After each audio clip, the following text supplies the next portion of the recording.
Hey guys, this is Preeti. Welcome back to my channel.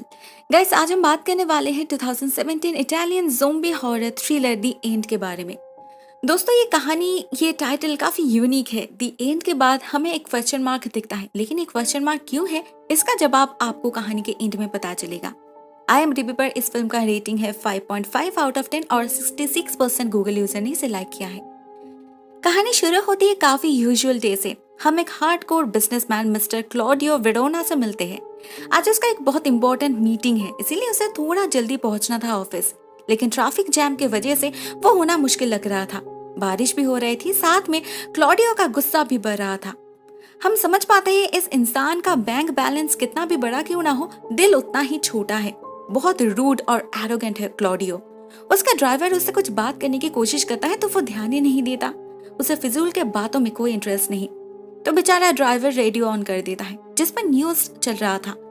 Claudio तो अपने papers को study करने में बिजी था। रेडियो की आवाज से उसे परेशानी हो रही थी तो वो बंद करने के लिए कहता है, मगर इसी बीच हम सुन पाते हैं न्यूज पर किसी हमले के बारे में टेलीकास्ट हो रहा है। दूसरे सिटीज में शायद किसी टेररिस्ट ग्रुप ने हमला कर दिया है। मगर क्लॉडियो को क्या, वो सेफ है। अब उसे सिर्फ इस डील को क्रैक करना है, बस।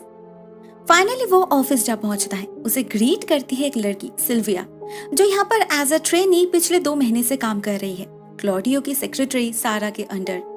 क्लॉडियो को उसका अप्रोच अच्छा लगता है तो वो उसे बाद में मिलने के लिए बुलाता है।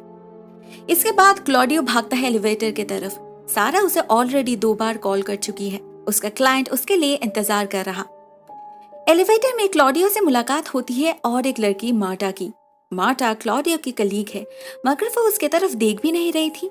उनके बातों से हमें पता चलता है कभी उन दोनों का अफेयर था, मगर मार्टा को फाइनली समझ आ गया ये आदमी कितना फालतू है, उसे सिर्फ यूज कर रहा, इसीलिए उसने क्लॉडियो को छोड़ दिया। अभी वो इंगेज्ड है किसी और से हैप्पीली।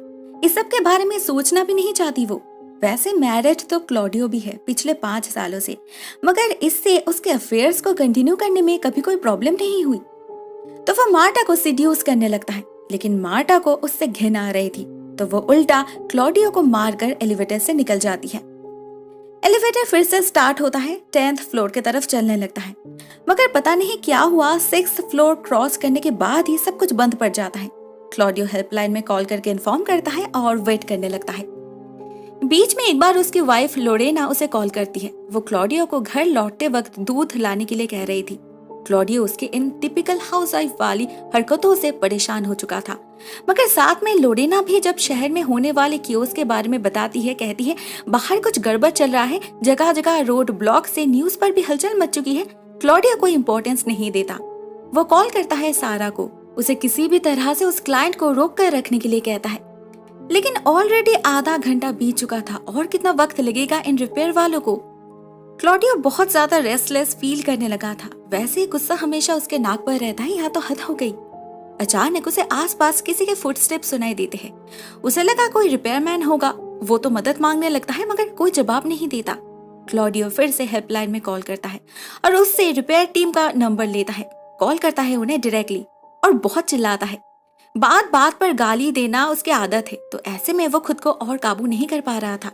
रिपेयर वाले बोलते हैं जनरेटर में कुछ प्रॉब्लम है, थोड़ा वक्त लगेगा, मगर उनकी बातें खत्म होने से पहले ही और क्लॉडियो को कुछ जवाब देने से पहले ही न जाने क्यों वो लोग चिल्लाने लगते हैं और कॉल कट जाता है। क्लॉडियो फिर से हेल्पलाइन में कॉल करता है और इस बार वो बंदा खुद ऊपर जाता है चेक करने। इसी बीच क्लॉडियो को आइडिया आता है क्यों ना वो खुद दरवाजा खोलने की कोशिश करे। वो लग जाता है काम पे और बहुत मुश्किल से फर्स्ट डोर को तो ओपन कर लेता है, मगर सेकंड डोर बस थोड़ा सा ही खुलता है। उस छोटे से पैसेज से क्लॉडियो पास नहीं कर सकता। क्लॉडियो चिल्ला चिल्ला कर मदद मांगने लगता है, मगर कोई रिस्पॉन्स नहीं करता। अजीब बात है, ये फ्लोर इतना खाली खाली क्यों लग रहा है? सभी ने एक साथ छुट्टी ले ली क्या? तभी फिर से उसे लोरेना कॉल करती है और वो बहुत ज्यादा डरी हुई थी।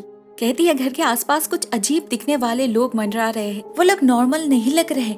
क्लॉडियो को लगता है लोरेना बेकार में ही पैनिक कर रही। वो किसी तरह उसे शांत करता है और अपने एक को वर्कर को उसके घर जाके चेक करने के लिए रिक्वेस्ट करता है। तभी एलिवेटर के बाहर से उसे कुछ लोगों की भागा दौड़ी की आवाज सुनाई देती है। क्लॉडियो बुलाता है उन्हें, मगर सभी तो ऐसे भाग रहे थे जैसे भूत देख लिया हो। एक लड़की गिर जाती है क्लॉडियो के सामने। ये मार्ता थी। उसकी हालत बहुत खराब हो रखी थी। वो एलिवेटर के अंदर आना चाहती थी अपनी जान बचाने के लिए, मगर आ नहीं पाती। उससे पहले ही कोई मार्टा को खींच लेता है।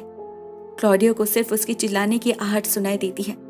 इस छोटे से गैप से वो ज्यादा कुछ देख नहीं पा रहा था, तो उसे समझ नहीं आता ये सब क्या हो रहा है। तभी अचानक कुछ अजीब दिखने वाले लोग उसे मारने की कोशिश करते हैं। ये लोग दिखने में इंसान तो थे, मगर किसी खूंखार जानवर की तरह बिहेव कर रहे थे, घुरा रहे थे। फॉर्चुनेटली इस छोटे से गैप से वो क्लॉडियो तक पहुंच नहीं पाए, तो कुछ देर तक कोशिश करने के बाद वो वहां से निकल जाते हैं। अब जाके क्लॉडियो को समझ आता है सभी किस बारे में बात कर रहे हैं। ये लोग तो ज़ोंबीज है। उसे अपने कोवर्कर से कॉल आता है, जिसे उसने उसके घर जाके चेक करने के लिए कहा था। वो कहता है रास्ते पर बहुत जैम है, पता नहीं वो कब तक पहुंच पाएगा। क्लॉडियो उसे इन ज़ोंबीज के बारे में वार्न करने की कोशिश करता है, मगर उससे पहले ही कोई ज़ोंबी उस आदमी पर हमला करके उसे मार डालता है। क्लॉडियो टेंशन में रोने लगता है। उसे यहाँ से निकलना होगा एज सून एज पॉसिबल। वो फिर से हेल्पलाइन में कॉल करता है, मगर वो आदमी भी ज़ोंबीज का शिकार बन जाता है। क्लॉडियो पागलों की तरह सभी को कॉल कर रहा था, कभी लोरेना को तो कभी सारा को, मगर कोई फोन रिसीव नहीं करता। अचानक एक ज़ोंबी क्लॉडियो पर हमला कर देता है। पता चलता है ये मारता है। अभी उन ज़ोंबीज के काटने से वो भी खुद ज़ोंबी बन चुकी है। क्लॉडियो उसे एक लोहे के रॉड से पीट पीट कर मार डालता है और फिर उसके लाश को सामने से हटा भी देता है, क्योंकि अभी मार्टा को देखकर उसे घिन आ रही थी। क्लॉडियो को कुछ समझ नहीं आ रहा था वो क्या करे, कैसे बचे इस सिचुएशन से। तभी उसे अपने सामने सिल्विया दिखती है। वो भी एक छिपने की जगह ढूंढ रही थी। क्लॉडियो उसे आवाज करने से मना करता है, क्योंकि ये ज़ोंबीज आवाज से अट्रैक्ट हो रहे थे। वो सिल्विया को सेकेंड डोर पुश करने के लिए कहता है, मगर इस सब के चक्कर में उसके हाथ से रॉड गिर जाता है और एक जोर की आवाज होती है। सारे ज़ोंबीज इस तरफ ही आने लगते हैं। सिल्विया किसी तरह एक को तो मार डालती है, मगर बाकी ज़ोंबीज उसे खा जाते हैं। क्लॉडियो को बहुत खराब लग रहा था। उसे रियलाइज होता है इस एलिवेटर में वो कितना सेफ है। वो तो लकी है, अगर सिल्विया अंदर आ पाती तो अभी वो भी जिंदा होती। क्लॉडियो अपने आंखों के सामने एक एक करके अपने सारे कलीग्स को पहले ज़ोंबीज का शिकार और बाद में खुद ज़ोंबी बनते हुए देखता है। वो फिर से लोरेना को कॉल करता है। इस बार वो फोन रिसीव तो करती है, मगर पता चलता है उसके घर में वो ज़ोंबीज हमला कर दिया है। क्लॉडियो उसे क्लोजेट के पीछे छुपने के लिए कहता है, मगर इसके बाद क्या? इससे लोरेना बच नहीं पाती।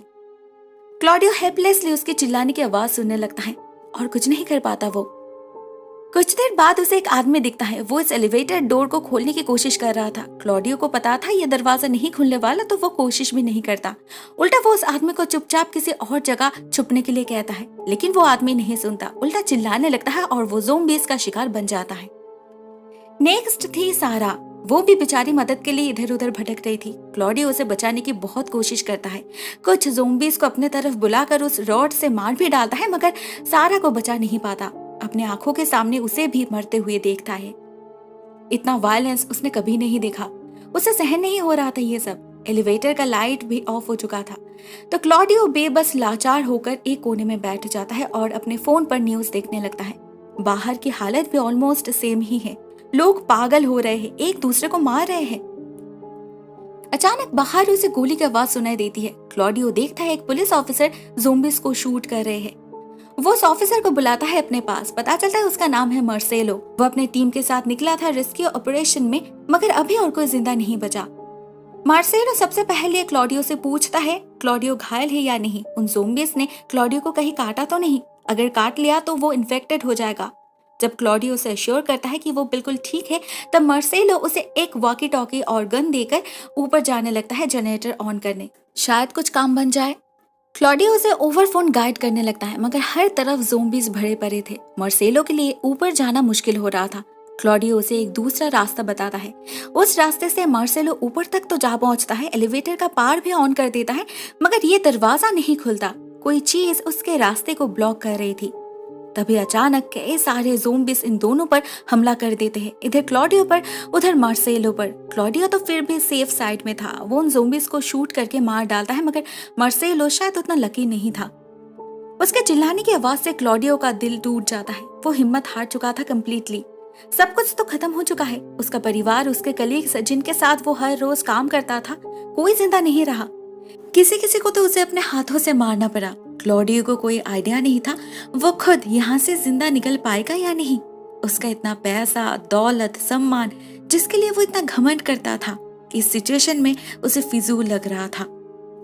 देखते देखते और कुछ घंटे बीत जाते हैं। सुबह से शाम और शाम से रात हो चुकी थी। एक पूरा दिन बीत चुका था। एक पॉइंट पर क्लॉडियो सुसाइड करने की सोचता है, मगर कर नहीं पाता। उसके बंदूक में गोली नहीं बची थी, मगर उससे और सहन नहीं हो रहा था। ये ज़ोंबीज़ उसे पागल बना रहे थे। फॉर्चुनेटली तभी क्लॉडियो को एलिवेटर के ऊपर से मार्सेलो की आवाज सुनाई देती है। वो जिंदा है। क्लॉडियो जल्दी से उस रॉड से ऊपर वाले हिस्से को हटाकर मार्सेलो को अंदर आने देता है और मार्सेलो अपने राइफल से उन ज़ोंबीज को शूट कर देता है। मार्सेलो घायल हो चुका था। उसे कई जगह चोट पहुंची थी, मगर फिलहाल के लिए वो लोग सेफ है। तो वो दोनों आपस में बातें करने लगते हैं। क्लॉडियो उससे पूछता है ये ज़ोंबीज कहाँ से आए। मार्सेलो तो पुलिस वाला है, उसे तो पता होगा। मार्सेलो बताता है शहर में कोई वायरस स्प्रेड हो चुका है। गवर्नमेंट तो कह रही है ये एनिमल बेस्ड है, मगर उसे यकीन नहीं होता। ही इज 100% श्योर ये वायरस लैब में बनाया गया है और किसी के केयरलेसनेस के कारण ही लीक हुआ है। क्लॉडियो उससे उसके परिवार के बारे में पूछता है। वो कहता है शहर में जिंदा लोगों के लिए रेस्क्यू ऑपरेशन जारी की गई है। उन्हें सेफ हाउस या फिर बंकर्स में ट्रांसफर किया जा रहा है। उसकी पत्नी कियारा भी वहीं पर है।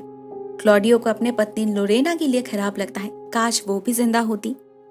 देखते देखते और कुछ घंटे बीत जाते हैं। मार्सेलो की तबीयत खराब होने लगी थी। वो खून की उल्टी करने लगा था। मार्सेलो अपनी राइफल लोड करता है और क्लॉडियो के हाथ देकर कहता है वो इन्फेक्टेड हो चुका है। उन ज़ोंबीज ने उसे काट लिया था, मगर वो उन ज़ोंबीज की तरह बनना नहीं चाहता। इसीलिए जब वो सो जाए क्लॉडियो को उसके सर में गोली मारनी है। क्लॉडियो राजी नहीं होता। इतने क्योस के बीच सिर्फ इसी ने तो उसकी मदद की, वो उसे कैसे मार सकता है। मगर कुछ देर बाद जब मार्सेलो को दोहरे पड़ने लगते हैं, उसके घाव से व्हाइट लिक्विड जैसा कुछ निकलने लगता है, तो क्लॉडियो समझ जाता है समय हो चुका है। देखते ही देखते मार्सेलो एक ज़ोंबी बन जाता है। हमला कर देता है क्लॉडियो पर। क्लॉडियो भी बंदूक लेकर तैयार ही था। वो शूट कर देता है उसे 3 बार। मर चुका था मार्सेलो, उसका सोल LI। पता नहीं अभी उसे और कोई मदद मिलेगी या नहीं। तो क्लॉडियो फिर से खुद को संभालता है। उसके पैर में चोट लगी है, मगर ये घाव मार्सेलो ने नहीं दिया। इस बार जब ज़ोंबीज हमला करते हैं, क्लॉडियो बिल्कुल मार्सेलो की तरह उनकी सफाई करता है। लास्ट टाइम की तरह नर्वस नहीं होता, लेकिन वो इतना एग्जॉस्टेड हो चुका था कि बेहोश हो जाता है। कुछ देर बाद अलार्म की आवाज से उसका सेंस लौटता है। उसे बाहर से लोगों की चिल्लाने की आवाज सुनाई दे रही थी। इसके बाद उसे एक अननोन नंबर से कॉल आता है। जब क्लॉडियो फोन रिसीव करता है, इसके खुशी का ठिकाना ही नहीं रहता। पता चलता है लोरेना जिंदा है, मगर वो कहाँ है, कैसी हालत में है, ये नंबर किसका है, ये सब पूछने से पहले क्लॉडियो का फोन स्विच ऑफ हो जाता है। फोन में चार्ज नहीं था, लेकिन लोरेना की आवाज से क्लॉडियो के दिल में उम्मीद फिर से जाग उठती है। वो ठंडे दिमाग से सोचने लगता है उसे क्या करना चाहिए। सबसे पहले वो मार्सेलो के लाश के ऊपर चढ़कर दरवाजे से उस ब्लॉकेज को हटाता है और पूरा जोर लगा के दरवाजे को खींचता है। इस बार कोई ब्लॉकेज नहीं था, तो वो दरवाजा खुल जाता है और क्लॉडियो भी बाहर आ जाता है। बाहर की हालत बहुत खराब थी। क्लॉडियो की तो हिम्मत ही नहीं हो रही थी आगे बढ़ने की, फिर भी वो दबे पांव ऑफिस से निकलता है। तब तक सुबह हो चुकी थी। चारों तरफ लाशें बिखरे पड़े थे। क्लॉडियो पर एक ज़ोंबी हमला कर देता है, तो क्लॉडियो उसे कुचलकर मार डालता है। इसके बाद वो धीरे धीरे रास्ते पर जा पहुंचता है। पूरा शहर जैसे शमशान घाट बन चुका था। कहीं कोई आवाज नहीं, सिर्फ लाशें बिखरे पड़े थे। ऐसा लग रहा था मानो पूरे पृथ्वी का अंत हो चुका हो। क्लॉडियो को नहीं पता वो कहाँ जा रहा है। वो ऐसे ही एमलेसली घूमने लगता है। एक ब्रिज को क्रॉस करते वक्त क्लॉडियो को एक लाश के पास एक दूध का बोतल दिखता है। उसे लोरेना की बात याद आती है, तो वो उठा लेता है उस बोतल को, मगर तभी वो लाश ज़ोंबी बनकर क्लॉडियो पर हमला कर देती है। क्लॉडियो प्रिपेयर्ड नहीं था। वो बहुत ज्यादा डर जाता है, मगर तभी कोई इस ज़ोंबी को शूट कर देता है। कैमरा जूम आउट होता है और हमें पता चलता है ये मिलिट्री है। वो लोग ज़ोंबीज को मार रहे हैं और नॉर्मल पर्सन को सेफ हाउस में ले जा रहे हैं। वो लोग क्लॉडियो को भी रेस्क्यू कर लेते हैं। फाइनली उसकी जान बच ही गई। It's not the end yet. दोस्तों, ये कहानी यहीं पर एंड हो जाती है। पर्सनली मुझे ये कहानी काफी ज्यादा पसंद आई। लो बजट फिल्म है, लेकिन क्लमजी बिल्कुल भी नहीं है। इंटरेस्टिंग प्लॉट है, साथ में एग्जीक्यूशन भी एवरेज है। मुझे अच्छी लगी फिल्म। आपको ये वीडियो कैसी लगी कमेंट सेक्शन में जरूर बताना।